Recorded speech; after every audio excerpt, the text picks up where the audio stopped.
দর্শক, বাংলাদেশের নিয়মিত আয়োজন জনমত আপনাকে স্বাগত। সাথে আছে আমি ফয়সাল আহমেদ। জনমত আজকের বিষয়, ভুল স্বীকার করে আবারও রাজনীতিতে সক্রিয় হতে চায় আওয়ামী লীগের নেতারা। এই বিষয় নিয়ে বাংলাদেশের সাধারণ জনগণ কী ভাবছে, চলুন জানা যাক। এখন ধরেন নির্বাচন করলো, অনেক কিন্তু আওয়ামী লীগ আছে এখনও বাংলাদেশে, সবাই কিন্তু পালাই যেতে পারে না। পালাইছে শুধু নেতারা, ঠিক আছে। যারা হচ্ছে গ্রাউন্ড লেভেলে, মানে হচ্ছে সাধারণ জনগণ যারা আওয়ামী লীগ করতো, তারা তো এখন আওয়ামী লীগ হালকা হলে সাপোর্টে আছে। তাহলে ওরা যদি নির্বাচন করার পর যদি ওরা আবার আসে, তাহলে এখন যে এতগুলো ছাত্র যে আন্দোলন করছিল, ওরা কি থাকবে পাইছে আপনার মনে হয়? তো এটাই তো এখন দেখেন, কিছুদিন আগেও কিছু মানে যারা বিভিন্ন প্রাইভেট ভার্সিটির ছাত্ররা দেখছি গুমের শিকার হয়েছে, ঠিক আছে। কারণ হচ্ছে ওরা আন্ডারগ্রাউন্ড হিসেবে এখন কাজ করতেছে, এখন একদম প্রকাশে করতে পারতেছে না। এরকমই যেটা ও বললো যে আমাদের এখানে মিটিং করতেছে, এখানে মিটিং করা কি আছে? এখানে মিটিং করা আমাদের ভার্সিটি এই পাশে মিটিং করা কি আছে? আমাদের ভার্সিটি এখানে সক্রিয় ছিল, ঠিক আছে, বাথা এখানে সক্রিয় ছিল। তো এমন তো হইতে পারে ওরা হচ্ছে ওকে টার্গেট করে রাখছে, ওরা খোঁজ খবর নিতেছে কি ও কই যাচ্ছে, এরকম হইতে পারে। মানে ধরেন এরা যে অপরাধটা করছে সেই অপরাধের বিচার হওয়া উচিত। বিচারের পরে যদি রায় হয় তাহলে যেটা আইন অনুযায়ী যেটা হওয়ার কথা সেটা তো হবেই। হওয়ার পরে যদি বাংলাদেশের জনগণ যদি মনে করে তারা নির্বাচনে অংশগ্রহণ করবে তাহলে করতে পারে, আর নাহলে আমার দৃষ্টিতে না দেওয়াই ভালো। এখন তারা যেটা ভুল করছে সেটা যদি তারা শুধরে নেওয়ার জন্যে তারা আবেদন করে, বাংলাদেশের জনগণের কাছে তারা যদি সেইভাবে আবেদন করে, বাংলাদেশের জনগণ যদি সেইটাকে তারা গ্রহণ করে, তো সেইভাবে তাদেরকে সুযোগ দেওয়া উচিত এবং বাংলাদেশের জনগণই সেটা অবশ্য নির্ধারণ করবে। আসলে আওয়ামী লীগ যে ভুলগুলো করছে এটা অমানবিক। এটা আসলে এই 17 বছরে যে নির্যাতন নিপীড়িত করছে এই বিএনপির উপর, জামাতের উপরে, এই সাধারণ মানুষের উপরে, এগুলো অনেক একটা ন্যাক্কারজনক। তো আমি আশা করি যদি তারা এইগুলো ভুল ভ্রান্তি যদি শোধন করে যদি আসতে পারে, তাদের রাজনীতি করতে কোনো বাধা নাই, এটা আমি মনে করি ব্যক্তিগতভাবে। আর একটা কথা হলো যে শেখ হাসিনা সে কিছু কাজ করছে যেগুলা দেশের উন্নয়নও করছে, আবার দেশে অনেক ধরেন দুর্নীতিও করছে। সব কিছু মিলিয়ে জিলিয়ে লাস্টে যে ছাত্র আন্দোলনের যে ভূমিকা ছিল সেখানে যে তারা নিপীড়ন করছে, হত্যা করছে, গুম করছে, এগুলো আসলে অমানবিক। এগুলা কখনো এই দেশের মানুষ কাম্য নয়।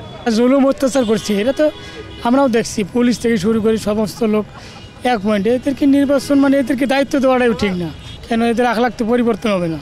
এখন সুযোগের বিষয় সম্পর্কে যদি আমরা বলি, তো প্রথমত যে একটা যে দোষী মানুষ থাকে বা কোনো অপরাধীও থাকে, তো সেই ক্ষেত্রেও তার একটা সুযোগ দেওয়া যায় বা সুযোগ দেই আমরা, যে দেখি মানে একটা পরিস্থিতির পর্যায়ে আমরা দেখি যে সেই সুযোগটা দিলে কী ধরনের কাজ করে। তো ওনারা ছিল না প্রায় অনেক বছর, তো এর মধ্যে অনেক কিছু পরিবর্তন হয়েছে, অনেক কিছুর শিকার হয়েছি, বুঝতে পারছি। তো আমার পরিপ্রেক্ষিতে দেখতে পারি যে সর্বপ্রথম তো আমি একজন হিন্দু পার্সন, তো দেখা গেছে যদি আমরা ওই দিক থেকে অত্যাচার বা শাসনের কথা বলি, এখন রাজনীতির বিষয়টা এরকম যে ঘোলাটা একটা বিষয়, যে আমরা যেটা নিজ চোখে দেখি বা আমরা প্রচারে যা দেখি তো এরকম কিছু না, এটার ভিতরে অনেক কিছু থাকে। তো সেই ক্ষেত্রে আমি চিন্তা ভাবনা করি বা যেরকম বুঝি যে সুযোগ একটা দেওয়া দরকার, কারণ সুযোগ দিলে হয়তো আমাদের জন্য সুগম ভালো একটা দিনও আসতে পারে। বা যদি খারাপের বিষয়টা চিন্তা ভাবনা করি, খারাপ আমাদের সাথে হয়েছে বা ইন ফিউচারও হতে পারে, এমন হতে পারে, এর চেয়ে ভালোও হতে পারে। তো সেই দিক থেকে বিবেচনা করে বলা যায় যে হ্যাঁ, একটা সুযোগ দেওয়া দরকার। তো এই আমার ছিল। ওনারা রাজনীতি করুক, ঠিক আছে, বাট আগে ওনাদের বিচারটা হওয়ার দরকার। আমাদের যে মানে 17 জুলাই থেকে মেন শুরু হয়েছে যেটা বলতেছেন, কারণ হচ্ছে থেকে শুরু হয়েছে, কিন্তু আমাদের ইউনিভার্সিটি প্রাইভেট ইউনিভার্সিটি, আমাদের তো তোর দরকার নাই কোটার, ঠিক আছে। আমরা কেন আসছিলাম? আমরা আসছি কারণ ওদের উপর নির্যাতন চলতেছিল। এখন দেখেন, আপনারা যদি আপনাদের কাছে থাকতে পারে, বাট আমাদের কাছে অনেক আছে যে ভিডিও সহ আছে, ওরা হ্যান্ড পিস্তল হাতে নিয়ে একদম গুলি করতেছে, শ্যুট করতেছে। তো ওদের যদি আপনারা হচ্ছে ওদেরকে যদি শাস্তি না দেওয়ার সাথে সাথে আপনারা মানে শাস্তি না দিয়ে ওদেরকে চাইতেছেন নির্বাচনী ফাঁড়িতে, ঠিক আছে, ওরা চাইতেছে ওরা সক্রিয় হবে। ওদেরকে সক্রিয় করার আগে ওদের শাস্তি দিতে হবে। শাস্তি দেওয়ার পরে ওদের চিন্তা করতে হবে যে আমি ওদেরকে কি অ্যালাউ করবো, রাজনীতিতে কি অ্যালাউ করবো কিনা, ঠিক আছে। মনে করি ওরা তো অনেক লুটপাট করে গেছে, তারপর লুটপাটের কারণে দেশের অর্থনৈতিক অবস্থা খুবই নাজুক, প্রত্যেকটা সেক্টর আপনার ধ্বংস করে দিয়ে গেছে। আমি চাই আওয়ামী লীগও না, আবার বর্তমানে যেটা আছে ওইটাও না, নতুন করে তরুণ প্রজন্মদেরকে উৎসাহিত করুক রাজনীতির জন্য, মেধাবী ছাত্ররা রাজনীতিতে এগিয়ে আসুক।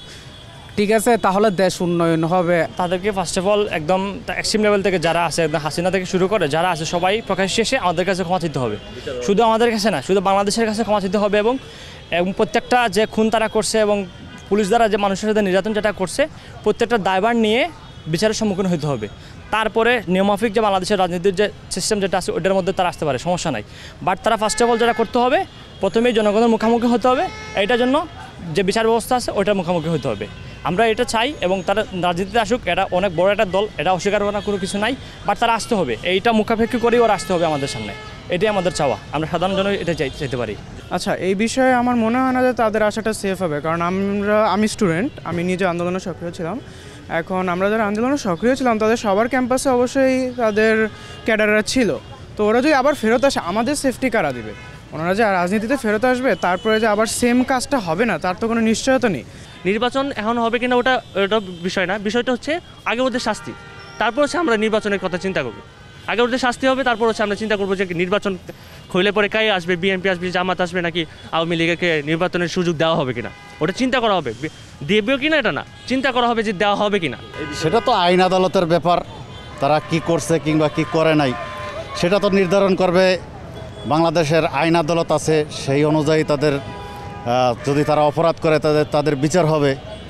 তো তারা যেহেতু সুযোগ চাচ্ছে, তো সেই ক্ষেত্রে যা বাংলাদেশের জনগণের সাথে সেইটা সম্পৃক্ততা, তো সেই সম্পৃক্ততা থেকে তারা বাংলাদেশের জনগণ যদি সেটাকে গ্রহণ করে তো তাদেরকে বাংলাদেশের জনগণের সুযোগ দেবে, সেই অনুযায়ী সরকারও তাদের সহযোগিতা করবে, এটা বলে আশা রাখি আর কি। মাত্র 30% টাকায় জমির মালিক হয়ে নতুন বাংলাদেশের গড়ে তোলার স্বপ্ন দেখা বাংলা বসতি।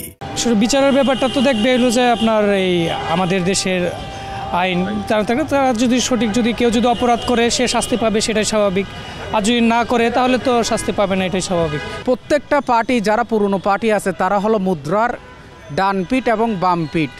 আমি চাই না ডান পিঠও আসুক, বাম পিঠও আসুক। আমি চাই আপনার নতুন থেকে উঠে আসুক, তরুণরাই উঠে আসুক, এটাই আমার কামনা। আমি আসলে সাপোর্ট করব, নতুনরাই উঠে আসলে আমি এটা যথাযথভাবে আমি সাপোর্ট করব। ঠিক আছে, ধন্যবাদ। অনেক ওরা যা করে গেছে এগুলা কিন্তু আমাদের জন্য, কারোর জন্য, এটা বাংলাদেশের জন্য হোক বা মানুষের জন্য হোক, কারোর জন্য অনেক খুন খারাপই হয়েছে, অনেক মানুষের কিন্তু অনেক মায়ের বুক খালি হয়েছে। সেটা আমরা আর চাই না নতুন করে। তো আমরা সুন্দর একটা বাংলাদেশ দেখতে চাই, সুন্দর একটা পরিবেশ দেখতে চাই, আমরা সব মিলিয়ে ভালো থাকতে চাই। দর্শক, আজ এই পর্যন্তই। কাল শুনবো আপনার মত, দেখা হবে অন্য কোনো পথে। জানাবেন আপনার মতামত।